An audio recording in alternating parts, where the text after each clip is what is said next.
We have a major update on Mitchell Robinson and his return timeline for the New York Knicks. According to one NBA insider, Mitchell Robinson could potentially return for the Knicks in March. Not only that, we also have some key updates on some other New York Knicks players in OG Anunoby and, of course, Julius Randle. We're going to break down this and so much more today. If you're not already subscribed to the channel, go ahead and hit that subscribe button now. And make sure you have notifications turned on so you don't miss a second of the new content.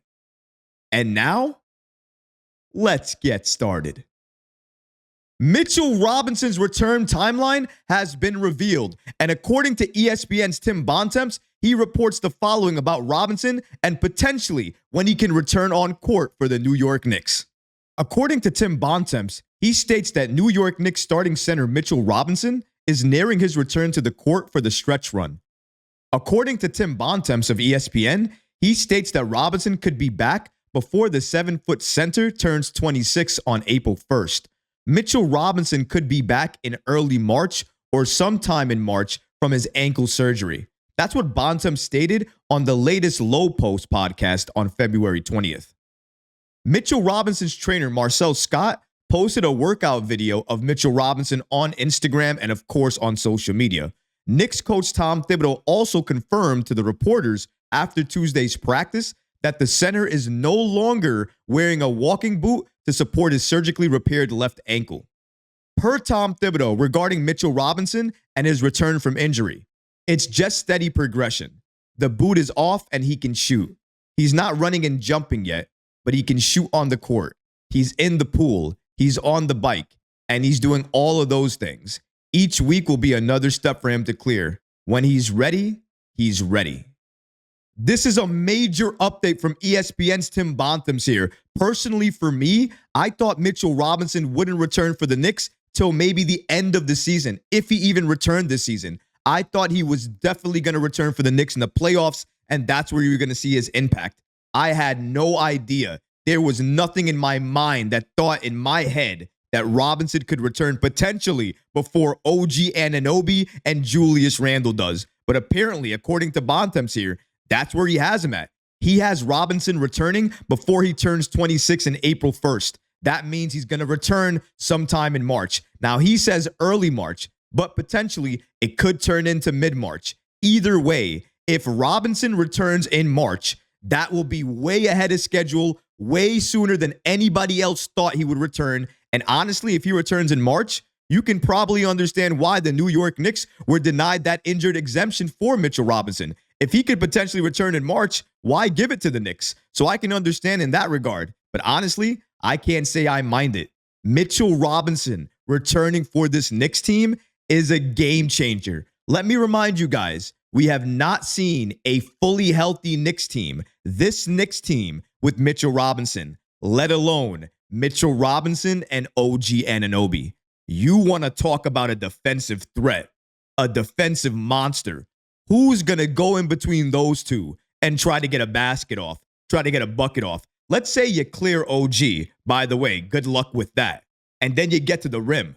You're facing either Isaiah Hartenstein or Mitchell Robinson.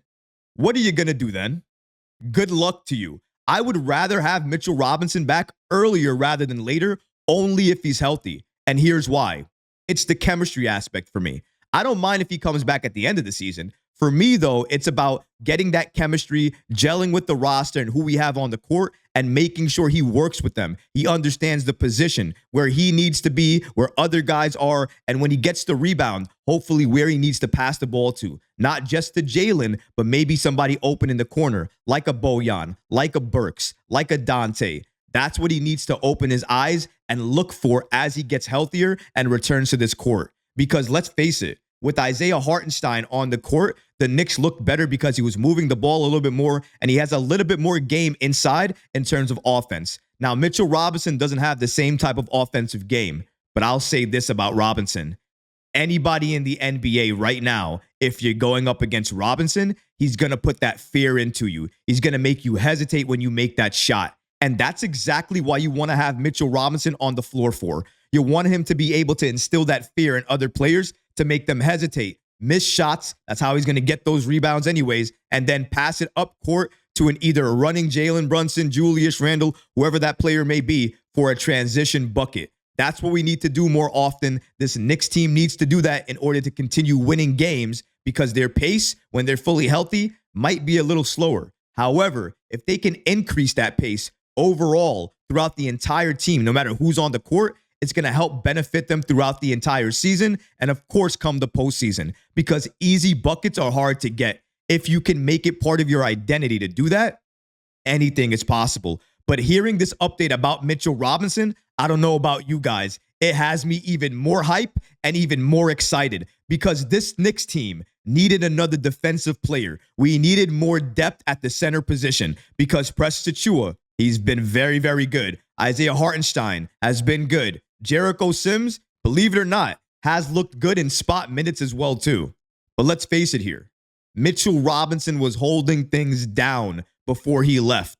We weren't thinking about any type of front court depth or the fact that we needed more players there until Robinson went down, until Isaiah Hartenstein went down. We got to remember, Isaiah Hartenstein isn't Iron Man. He's not going to be there potentially for each and every game, especially if you're playing him 40-plus minutes a night. Same thing for Robinson. The main reason we need to get healthy, guys, is so we can distribute these minutes more evenly across all of the Knicks players that we have. So that way we have more fresh legs headed into the playoffs.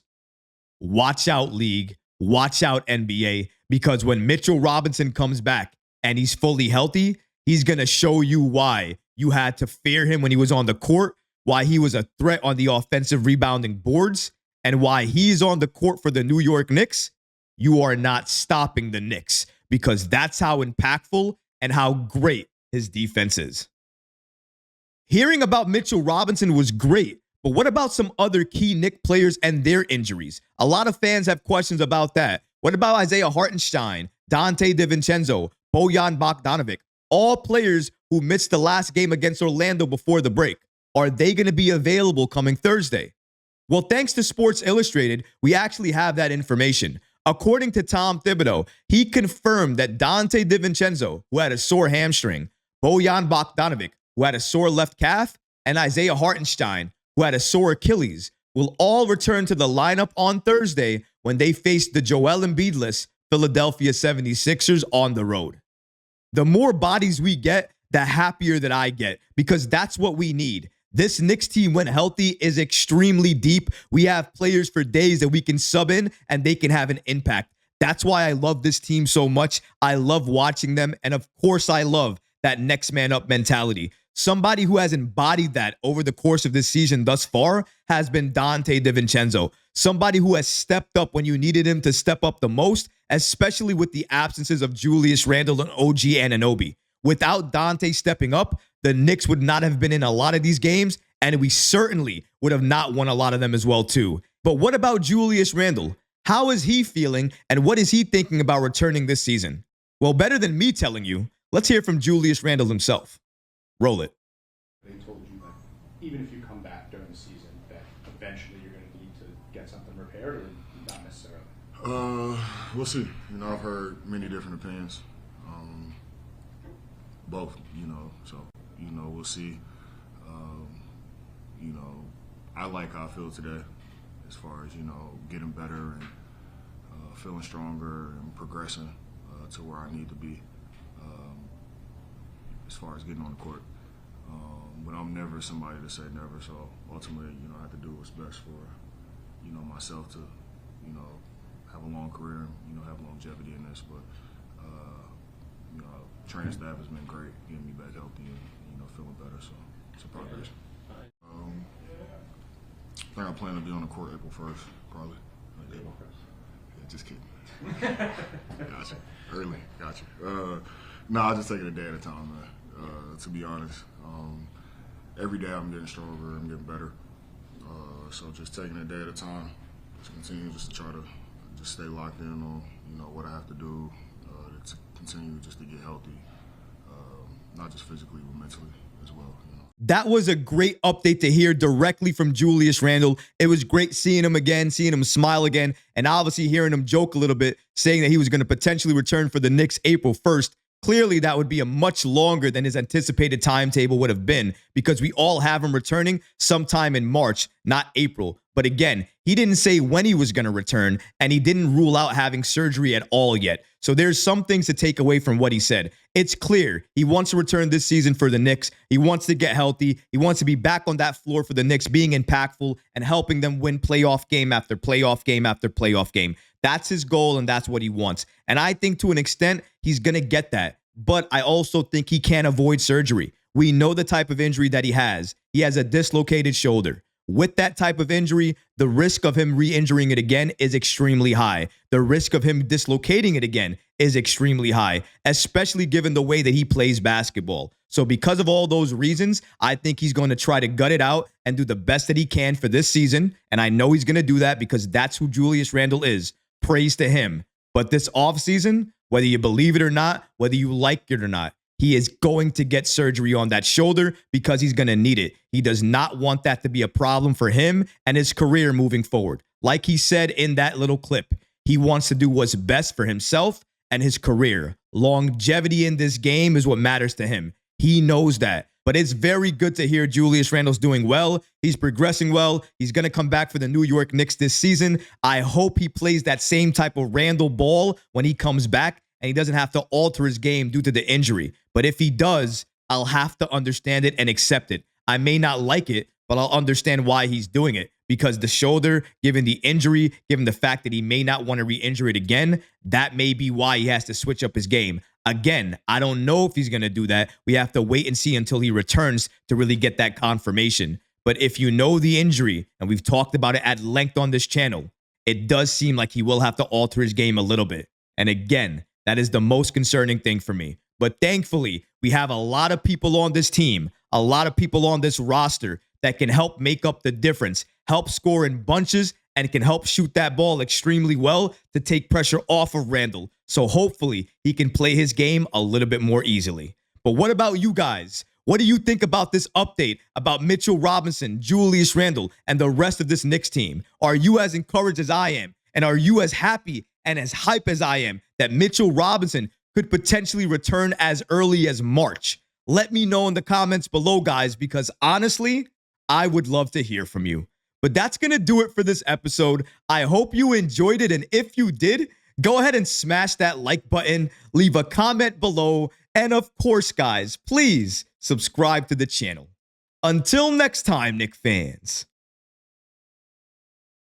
Peace.